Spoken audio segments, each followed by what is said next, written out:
In northwestern Uganda, one of the world's most powerful waterfalls.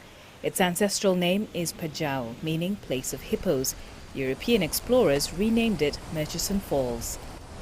You have to be ready to get a little wet to see the waterfall from this vantage point, but the view is absolutely worth it.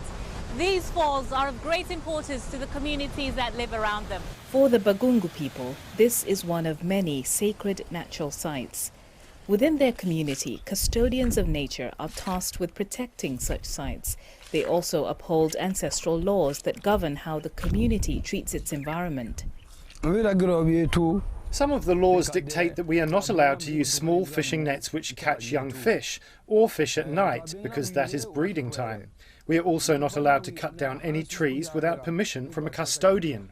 Such customary laws are safeguards against overfishing and deforestation. They're part of an ancient ecoculture, one that was dismantled by colonization and modernization. But in recent years, the Bagungu have been embracing a revival of nearly forgotten traditions. These women are farmers. In adapting to disruptions brought on by climate change, they say watching the birds, insects and wind, as their ancestors did, is the most reliable way to predict rainfall. We have like 5 types of wind here. We follow. There is this one which is now blowing, we call it Swasi. And when Swasi blow like this one, we know that in 1 week the rain will come. When we are following those seasons, we are ready to plant in a time. The women have also gone back to using eco-friendly farming methods and indigenous seeds, which they say are more nutritious and resilient than hybrids. The seeds are stored away from pests using an age-old method in these waterproof granaries made of reeds. Indigenous knowledge has existed for thousands of years and continues to live on through traditional practices and culture.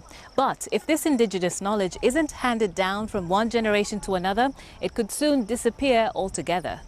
Dennis Tabaro has supported the Bagungu on their journey of documenting and reviving their ecoculture over the last 5 years.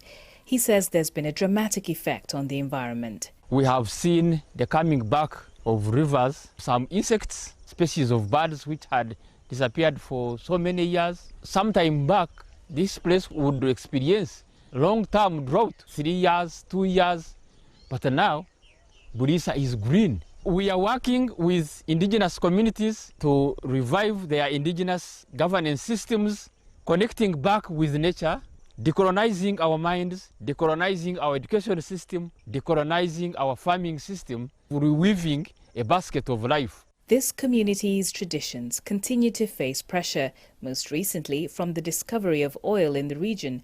But the ancient wisdom of its culture of conservation will not be easily extinguished. Nancy Kachingira, BBC News.